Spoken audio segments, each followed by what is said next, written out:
आज बड़े सौभाग्य का विषय है कि हमारे उदयपुर के ही नहीं, राजस्थान के नहीं, बल्कि भारतवर्ष के काव्य के सशक्त हस्ताक्षर आदरणीय भाई अजातशत्रु जी हमारे मध्य में हमारी प्रार्थना पर उपस्थित हुए हैं।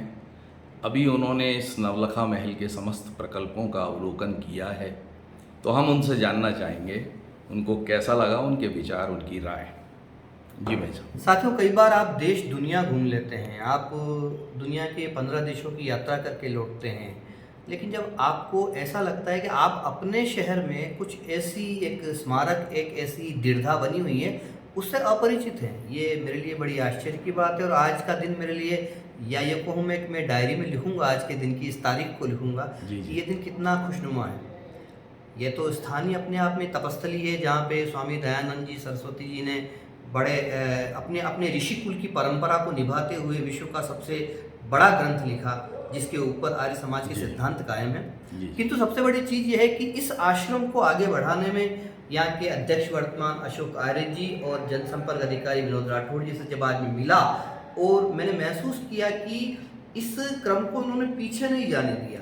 देखिए, इन विपरीत हवाओं में हम उद्यानों को नहीं बचा सकते, लेकिन इन बीजों को बचा सकते हैं जिनसे नए उद्यान लगाए जा सकते हैं।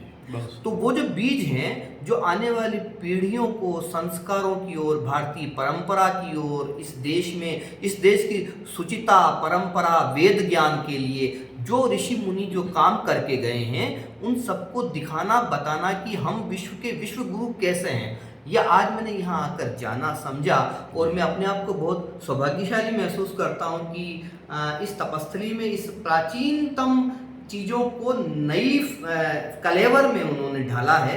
तो ये सारी चीज़ें, अगर आप उदयपुर आते हैं और अगर आप गुलाब बाग देखने आते हैं, तो गुलाब बाग देखने का मतलब सिर्फ गुलाब बाग नहीं है, वहाँ पे एक नवलखा महल है। आप उदयपुर जब भी विजिट करें, आप सारे स्थान देखिए, यहाँ पे एकलिंग जी देखिए, यहाँ पे सज्जनगढ़ देखिए, यहाँ पे फतेहा की सुरम्य में झीलें देखिए, लेकिन गुलाब बाग में, नवलखा महल में यदि आप नहीं आए तो आपका उदयपुर दर्शन अधूरा रहेगा। तो मित्रों, मैं कवि अजातशत्रु आपसे फिर से अनुरोध करता हूँ कि ये बात देश दुनिया तक पहुँचे, सब तक पहुँचे कि अभी भी बहुत कुछ चीज़ें ऐसी हैं जो हम नहीं जानते हैं, और अगर हम जानना चाहते हैं तो हमें एक बार आर्य कुल की इस परंपरा के, आर्य समाज के इस बहुत बड़े वेदज्ञ स्थान को हम आके यहाँ पे देखें, दर्शन करें, समझें, यहाँ आना आपका सार्थक होगा, ये मेरा दावा है।